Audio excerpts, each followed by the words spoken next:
was 12 when my father told me I wasn't leadership material. We were sitting at dinner. The kind of Sunday dinner where silence meant respect and eye contact was an act of rebellion. He carved his steak with surgeon-like precision, looked at my brother and said, "Leadership is in the blood. You either have it or you don't." My brother smiled, soaking up the praise like sunlight. I asked one simple question. Why had our family's company lost a major contract? He didn't even look at me when he said, "That's too complex for you to understand, Rebecca. Focus on school." Mom touched my hand gently, as if that would soften the humiliation. "Sweetheart," she said, "not everyone's meant to lead. Maybe find something stable, something safe." That night I learned two things. One, silence was survival, and two, someday I'd make them choke on their certainty. Our family company, Sterling Industries, was my grandfather's creation, a third-generation manufacturing empire that once ruled its sector. When he died, my father took over. My brother Jason was the golden heir, photographed as a toddler in a miniature suit sitting in Grandpa's chair. I was the spare, the daughter who asked too many questions, the one told to stay in her lane. Jason went to Princeton. I went to a state school because, according to Dad, private education is an investment in future leaders. Jason barely graduated. I graduated top of my class in industrial engineering. His graduation earned a country club party. Mine earned a $50 gift card to Olive Garden.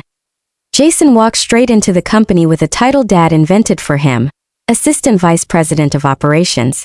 I applied for an entry-level job. Dad said no. It would look like nepotism, he said, as if irony didn't exist, so I went elsewhere, Brennan Manufacturing, one of Sterling's competitors. I started as a junior analyst and climbed fast. I worked 60-hour weeks, learned every moving part of production, and found inefficiencies no one else saw. Within 5 years, I was director of operations, managing a $50 million budget and earning more than any of Dad's executives. Meanwhile, Jason was running Sterling into the ground. He wasn't terrible, he was worse. Confidently average. The kind of man who mistakes noise for leadership. I watched as Sterling's market share collapsed, as loyal clients left, as the press quietly buried what was once an industrial titan. My family blamed global conditions. Never themselves. By 29, I was done watching. I'd been saving every penny since my first paycheck. Investing, compounding, planning. When Sterling's stock hit rock bottom, I bought in. Slowly, strategically. Small lots under different accounts. 50,000 shares. Every cent I had. They never noticed. They never noticed anything about me. By 31, I was a vice president at Brennan, earning respect, winning awards, speaking at conferences, shaking hands with people my family thought were beneath them. I made connections with institutional investors, the kind who quietly controlled destinies. I learned who owned what. By 32, Sterling's performance had sunk for 7 straight quarters. The board, desperate, began searching for a new CEO. Jason was the presumed successor. I made sure the search firm got my name. When they called, I pretended to hesitate. "Sterling? That's my family's company. Would that be a problem?" they asked. "Not for me," I said. "Maybe for them." I met the board in a neutral office downtown. None of the outside directors recognized me. Why would they? My father had erased me from the company's narrative years ago. I laid out my plan, detailed, surgical, actionable. I spoke about modernization, cost reduction, automation, market repositioning. I knew every weakness because I'd lived in their shadow. When they asked about the current leadership, I said calmly, "Every executive should be evaluated on merit, not bloodline." 3 weeks later, the board voted 4-3. The outsiders outvoted the family. I became the new CEO of Sterling Industries. I didn't tell my family. They found out through the press release. My phone lit up with their names. I ignored every call. Dad finally got through the morning of the announcement. "Rebecca, withdraw. You're embarrassing us." "Good morning to you too. Jason is supposed to lead this company. That's the plan." "Plans change," I said. "You went behind our backs." I applied. I was chosen. That's not betrayal, that's competence. If you go through with this, you're out of the family. No inheritance. Nothing. I smiled even though he couldn't see it. "You cut me out when I was 12. You're just making it official now." That afternoon, I walked into Sterling headquarters for the first time in 23 years. The boardroom was packed. Shareholders, reporters, executives. My father sat in the front row beside Jason, both of them smirking, thinking the company was still theirs. The chairman spoke first.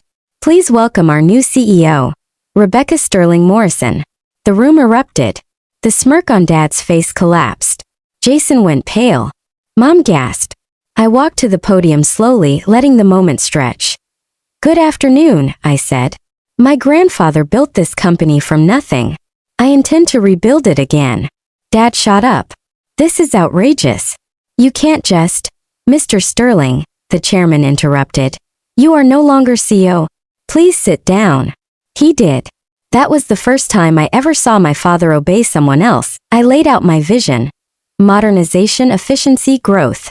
The shareholders nodded, engaged, hopeful. When I finished, they applauded. As the room emptied, my family stayed behind. Dad said, "You're destroying everything Jason was meant to inherit." No, I said quietly.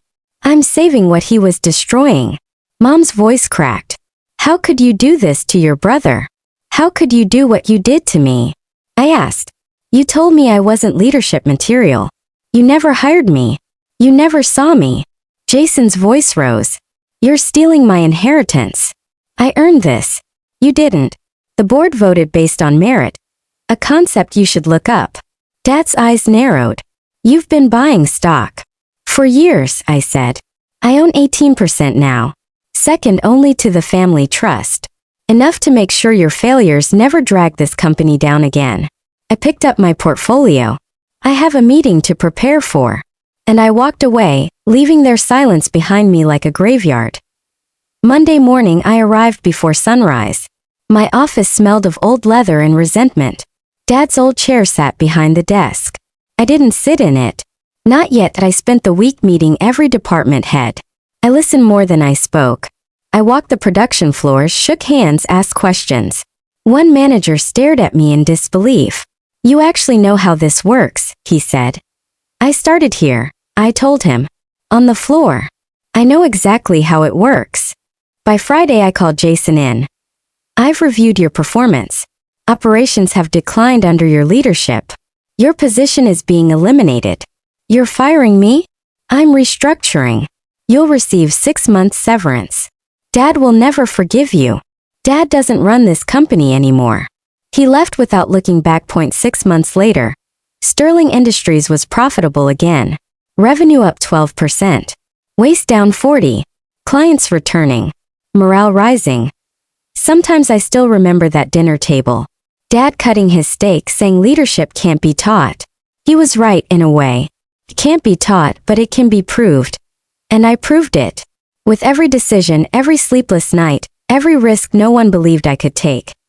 They told me I wasn't born to lead, so I built my own throne.